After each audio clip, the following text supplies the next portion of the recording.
శుభదినం. గీతా మహామండలి సభ్యులందరికీ శ్రీకృష్ణ జన్మాష్టమి శుభాకాంక్షలు. ఈరోజు మనము శ్రీకృష్ణ జన్మాష్టమి యొక్క గొప్పతనాన్ని మనం తెలుసుకుందాం. భారతదేశ నాగరికత సనాతనమైన వేదోక్త ధర్మం ద్వారా అభివృద్ధి చెందినది, నిలబడినది. ఈ వేదోక్త ధర్మము రెండు విధాలైనది. ప్రవృత్తి, నివృత్తితో కూడినది. దీనిని భగవద్గీత ద్వారా మనం ఎన్నో సందర్భాల్లో చర్చించుకుంటున్నాం. సంబంధ భాష్యంలో శ్రీ శంకరులు వివిధోహి వేదోక్తో ధర్మ ప్రవృత్తి లక్షణో నివృత్తి లక్షణస్య జగతః స్థితి కారణం ప్రాణినాం సాక్షాత్ అభ్యుదయ నిశ్రేయస హేతు అన్నారు. ఇక్కడ ప్రవృత్తి అంటే నిస్వార్థ కర్మ, దాని వలన అభ్యుదయము అంటే నాగరికత, నివృత్తి అంటే ధ్యానాదుల వలన వనగూడే నిశ్రేయస్సు అంటే సంస్కృతి.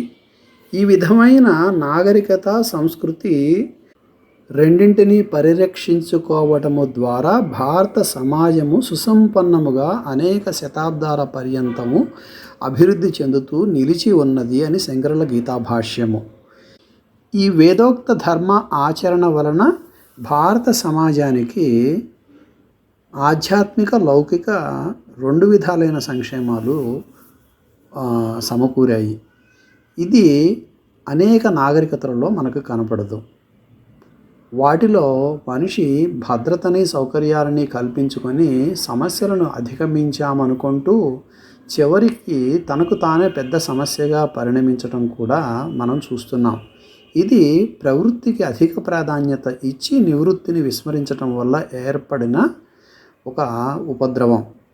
దీని వలన అనేక నాగరికతలు అంతరించిపోయినాయి. కానీ భారతదేశం మాత్రము ఈ ప్రవృత్తి, నివృత్తి ధర్మాల మధ్య దీర్ఘకాలంలో ఏర్పడుతున్న అసమతుల్యతని ఎదుర్కోవడము ద్వారా మహాపురుషుల యొక్క అవతారాల యొక్క ఆవిర్భావము ద్వారా జరిగిన ఈ అసమతుల్యతని సరిచేసుకోవడము ద్వారా మరణాన్ని ఎదుర్కొన్నది, జయించింది. మరలా నాగరికత పునరుజ్జీవనము చెందినది. ఇది శంకరాచార్యుల వారు తమ పరిచయం యొక్క తరువాతి భాగంలో వ్యక్తీకరించారు. జగతః స్థితిం పరిపాలయేషు సహ ఆదికర్త నారాయణాఖ్యః విష్ణుః భౌమస్య బ్రాహ్మణః బ్రాహ్మణత్వస్య రక్షణార్థం దేవక్యాం వసుదేవాత్ అంశేన కృష్ణః కిల సంబభూవ బ్రాహ్మణత్వస్య హి రక్షణే రక్షితః స్యాత్ వైదికో ధర్మః తదధీనత్వాత్ వర్ణాశ్రమభేదనాం. అందుచేత ప్రపంచ శ్రేయస్సును దృష్టిలో ఉంచుకొని నారాయణుడిగా ప్రసిద్ధి చెందిన విష్ణువు, ఆదిమ కారకుడు, ఈ ప్రపంచాన్ని సృష్టించిన భగవంతుడు భూమి యొక్క ఆధ్యాత్మికతను కాపాడటానికి అంటే బ్రాహ్మణత్వాన్ని కాపాడటానికి దేవకి, వసుదేవుల నుంచి జన్మించాడు. ఆధ్యాత్మికత రక్షింపబడినప్పుడు ధర్మము యొక్క ఆచరణ కూడా సక్రమంగా ఉంటుంది. దాని వలన మాత్రమే చట్టము, న్యాయము రక్షించబడతాయి. ఎందుకంటే సమాజంలో ధర్మము అనేది లోపించిన తరువాత చట్టము, న్యాయము సరిగా నడవలేవు. సమాజంలో ప్రతి ఒక్కరూ ధర్మం వల్ల మాత్రమే ఐక్యముగా ఉంటారు. సమాజాన్ని పూర్వకాలంలో చతుర్విధాలుగా పనిచేసే సమూహాలుగా మరియు 4 ఆశ్రమాలుగా వ్యవస్థీకరించి వారిలో ఐక్యత ద్వారా సమాజాన్ని అభివృద్ధి చేయటం అనేది ఎన్నో యుగాల పాటు భారత నాగరికతలో సాధ్యపడింది. ప్రపంచము, సృష్టి గురించి మన వేదాంతం యొక్క భావన ఒక అన్య మతస్థుల, అన్య నాగరికతల యొక్క భావన లాంటిది కాదు. వారు భగవంతుడు ఉన్నాడని విశ్వసించినా సృష్టి అనేది భగవంతుడి నుంచి వచ్చినది అని నమ్మినా వారి స్వభావంలో అది ఒక కుమ్మరి మట్టితో కుండలు సృష్టించినట్లు ఉంటుంది. అంటే కుమ్మరి వేరు, మట్టి వేరు. అక్కడ భగవంతుడు వేరు, భగవంతుడి సృష్టి వేరు. మన సమాజంలో ఆ భావనను మనము అంగీకరించము. మన భావనలో సృష్టి అంటే ఒక సాలెగూడు, సాలీడు నుంచి వచ్చినట్టు. భగవానుడిలో నుంచే ప్రపంచం అనేది వ్యక్తీకరింపబడుతున్నది. మరలా ఏకమైన భగవానుడి నుంచి అనేకమైన జీవరాశులు వ్యక్తీకరింపబడి మరలా భగవంతుడిలో, ఏకమైన భగవంతుడిలోనే విలీనమవుతాయి. అందువలన బాహ్యంగా కనిపించే భిన్నత్వానికి అడుగున మన మనసు అంతరాళాలలో, మన ఆత్మతత్వములో ఒక ఐక్యతని మనము అనుభవించగలము అని వేదాంతము ఉద్ఘోషిస్తుంది. ఇది అర్థం చేసుకోవటము ఆధ్యాత్మికత, మానవ పరిణామ లక్ష్యము, అదే బ్రాహ్మణత్వము. అది ఒక కులానికి, ఒక సామాజిక వర్గానికి సంబంధించినది కాదు అని విశ్వజనీన సందేశంలో అనేక సార్లు రంగనాథన్ మహారాజు కూడా చెప్తూ ఉంటారు. ఏ రాజకీయ నాయకుడు లేదా సంఘ సంస్కర్త, మేధావి లేదంటే మత గురువులు ఈ మానవ పరిణామ లక్ష్యాన్ని వైపుగా మనల్ని నడిపించలేరు. కాలక్రమేణా ఉత్పన్నమయ్యే ధర్మ క్షీణత నుంచి మన సమాజాన్ని వారు కాపాడలేరు. సామాజిక పునరుజ్జీవనాన్ని లేదా ధర్మ సంస్థాపనని చేయగలది ఒక భగవంతుని యొక్క అవతారము మాత్రమే, లేదంటే భగవంతుని సాక్షాత్కారము పొందిన వారు మాత్రమే. అందుకనే దివ్యాత్మ స్వరూపమైన భగవంతుని సాక్షాత్కారం పొందిన భక్తులని భగవంతుడు మరియు భాగవతాన్ని ఒక్కటే అని శ్రీరామకృష్ణులు అంటారు.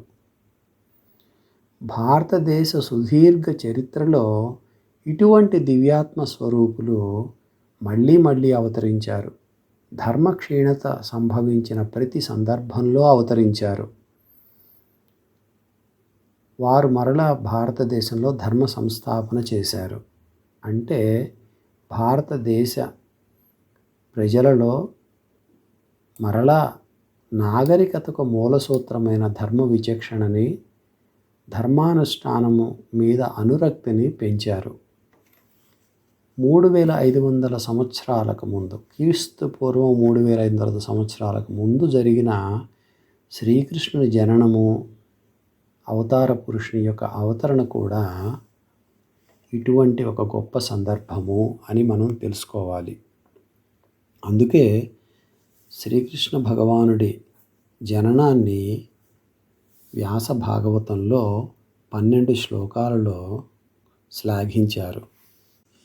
ఈ శ్రీకృష్ణ అవతార ఘట్టం గురించి పోతనామాచ్యులు తన దశమ స్కంధంలో ఇలా అంటారు. పంకజముఖి నీళ్లాడను సంకటపడ కలుల మానసంబుల నెల్లన్ సంకటము దోచ మెల్లన సంకటము లేని దోచ సత్పురుషులకున్. అంటే పద్మము వంటి ముఖము కలిగిన దేవకీదేవి ప్రసవించడానికి వేదన పడుతూ ఉంటే దుష్టుల మనస్సులలో ఏదో ఆవేదన కలిగిందిట. మంచివారికి మాత్రం వారి కష్టాలు నెమ్మదిగా తొలగుతూ ఉన్న సూచనలు కనిపించాయి అంటారు.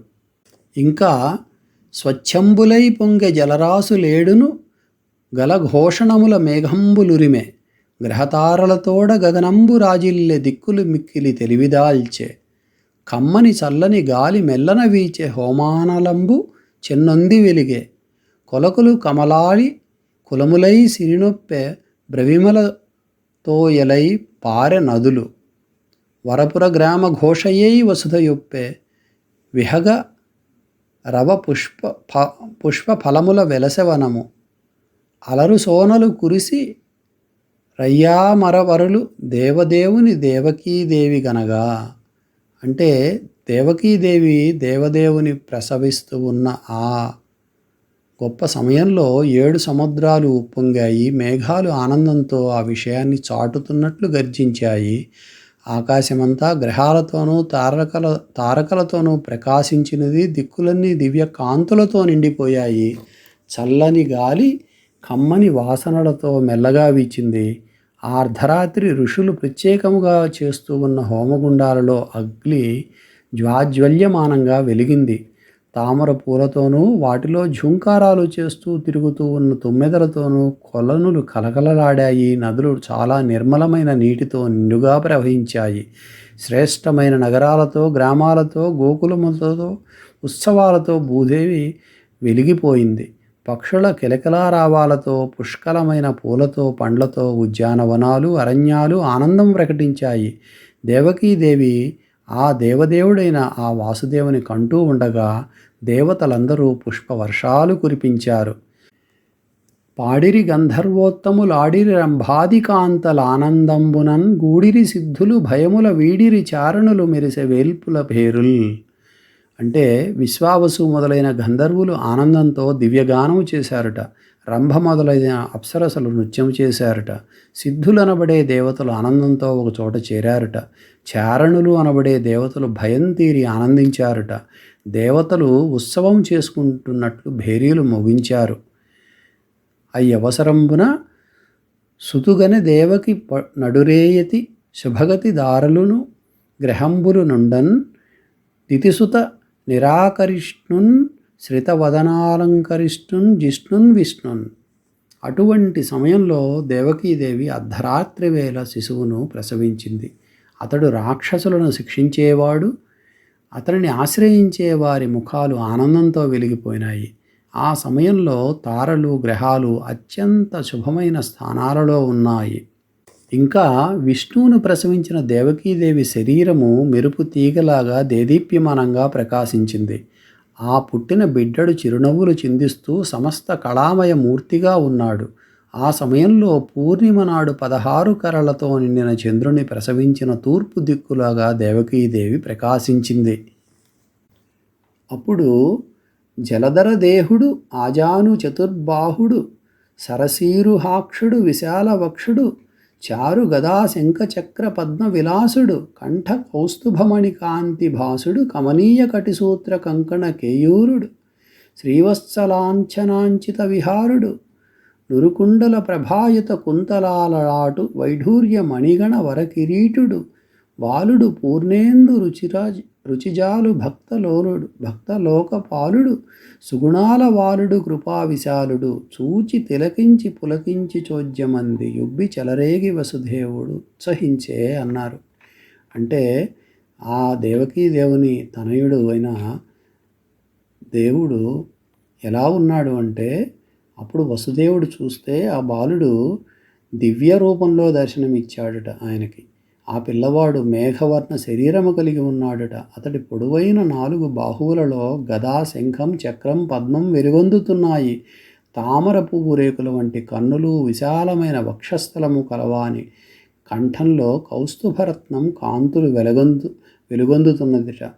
అందమైన మొలత్రాడు, కంకణాలు, బాహురువులు ధరించి ఉన్నాడు. శ్రీవత్సమనే పుట్టుమచ్చ వక్షస్థలం పైన మెరుస్తున్నది. చెవులకున్న కుండలాల కాంతితో నుదుటి ముంగురులు వెలుగుతున్నాయి. మణులు, వైఢూర్యాలు పొదిగిన కిరీటం ధరించాడు. ఆ బిడ్డడు బాలుడిగానే ఉన్నా ఈ అన్ని దివ్య లక్షణాలతోనూ పూర్ణ చంద్రుని కాంతులు చిమ్ముతూ ఉన్నాడు. అతడు భక్తులందరినీ పరిరక్షించేవాడు. సృష్టిలోని సుగుణాలన్నీ అతడి నుంచే పుట్టినాయి. అతి విశాలమైన కరుణగలవాడు. అటువంటి బాలుని చూచిన వసుదేవుడు మళ్ళీ మళ్ళీ తేరిపార చూసి పులకించిపోయాడు, ఆశ్చర్యపోయాడు, ఉప్పొంగిపోయాడు. పారవస్యం నుంచి తేరుకొని ఉత్సాహంతో ఆ దేవదేవుని ప్రార్థించాడు అంటారు. ఎందుకు ఆ పారవస్యము అంటే, ఇందాక మనము అనుకున్నట్టు ధర్మ సంస్థాపన జరగబోతోంది. అంటే కంసాదుల సంహారము, కౌరవుల యొక్క పరాజయము వంటివి మాత్రమే కాదు, అవి ఎలాగూ జరగబోతున్నాయని ఋషులు, దేవతలు ముందుగానే తెలుసుకున్న విషయము భాగవతంలోనే అత్యద్భుతంగా వర్ణించారు. అది మాత్రమే కాదు, పూర్ణావతారం యొక్క లక్ష్యము ప్రతి ఒక్కరిలోని ప్రవృత్తి నివృత్తుల మధ్య సమతుల్యతను తిరిగి సాధించి అందరి ఆధ్యాత్మిక సంక్షేమానికి, సృష్టి సజావుగా నడవటానికి దోహదపడటం. అందుకే జన్మాష్టమి విశిష్టమైనది. ఆ దేవదేవుని స్మరించటము కూడా ఎంతో శ్రేయస్సు కలిగిస్తుందని శ్రీ చైతన్యులు అంటారు. అందుకే చైతన్య మహాప్రభు తన శిష్టాష్టకంలో ఇలా ప్రార్థిస్తారు: చేతోదర్పణమార్జనం భవమహాదావాగ్ని నిర్వాపణం శ్రేయఃకరవచ చంద్రికా వితరణం విద్యావధూజీవనం ఆనందాంబుధివర్ధనం ప్రతిపదం పూర్ణామృతస్వాదనం సర్వాత్మ స్నపనం పరం విజయతే శ్రీకృష్ణ సంకీర్తనం. అంటే శ్రీకృష్ణ సంకీర్తనం వలన హృదయమును అద్దము శుభ్రమైపోయి సమస్త చిత్త మాలిన్యములు తొలగుతాయి అంటారు. మహాదావాగ్ని వలె మనలను ఎప్పుడూ దహించుతూ ఉన్న విషయ వాసనలు నశించుతాయిట. చంద్రకిరణములచే కలువలు వికసించినట్లు మన హృదయము వికసిస్తుంది అంటారు. అంటే మనకి ఆత్మాభ్యుదయము, ఆధ్యాత్మిక సంక్షేమము కలుగుతుందని అర్థము.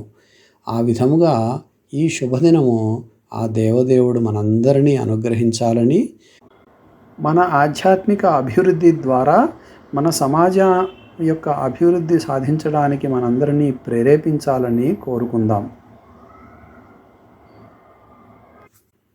స్వస్తి. లోకా సమస్తా సుఖినో భవంతు. సర్వం శ్రీకృష్ణార్పణమస్తు. ఓం శాంతి శాంతి శాంతి. ఇప్పుడు శ్రీకృష్ణ జననాన్ని అద్భుతముగా గానము చేసిన అన్నమాచార్యుల సంకీర్తన మనందరి కోసం.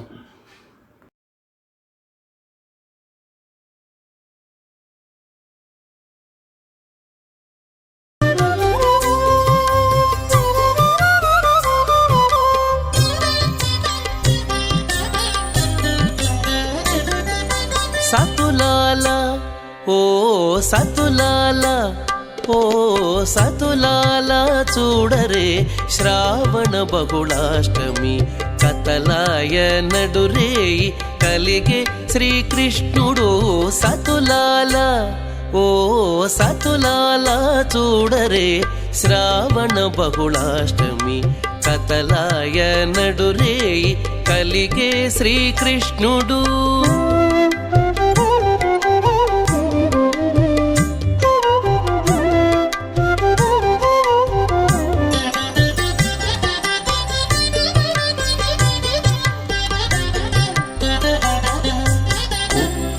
ఎప్పుడే చతుర్భుజాలు శంకు చక్రాలు ఎట్టు ధరించెనే ఈ కృష్ణుడు. పుట్టేయపుడే చతుర్భుజాలు శంకు చక్రాలు ఎట్టు ధరించెనే ఈ కృష్ణుడు. అట్టే కిరీటము ఆభరణాలు ధరించి ఎట్ట ఎదుట ఉన్నాడు ఈ కృష్ణుడు. అట్టే కిరీటము ఆభరణాలు ధరించి ఎట్ట ఎదుట ఉన్నాడు ఈ కృష్ణుడు. సతులాల ఓ సతులాల చూడరే శ్రావణ బహుళాష్టమి కతలాయ నడురేయి కలిగే శ్రీకృష్ణుడు.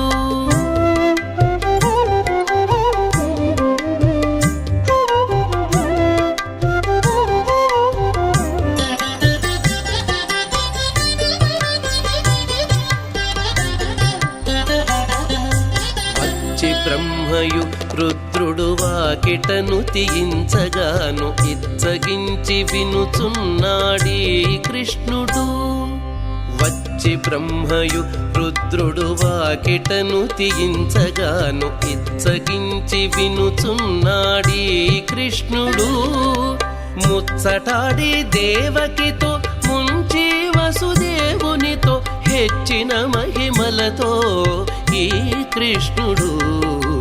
ముచ్చటాడి దేవకితో ముంచి వసుదేవునితో హెచ్చిన మహిమలతో ఈ కృష్ణుడు.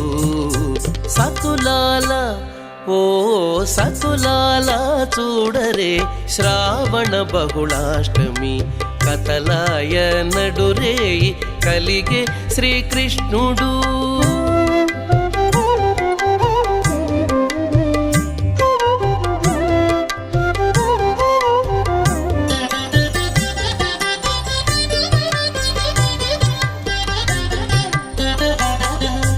కొదతీరా మరి నందగోపునకు యశోదకు ఇదివో తా బిడ్డడాయని కృష్ణుడు.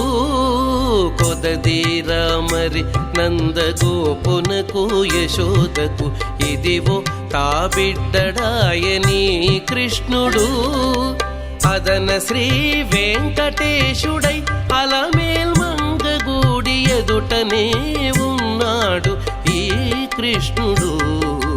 అదన శ్రీ వెంకటేశుడై అలమేల్ మంగగూడి ఎదుటనే ఉన్నాడు ఈ కృష్ణుడు.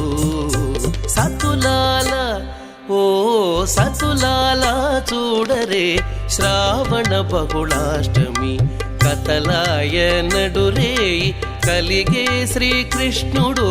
సతులాల ఓ సతులాల చూడరే శ్రావణ బహుళాష్టమి కథలాయ నడురేయి కలిగే శ్రీకృష్ణుడు. కథలాయ నడురేయి కలిగే శ్రీకృష్ణుడు. కథలాయ నడురేయి కలిగే శ్రీకృష్ణుడు.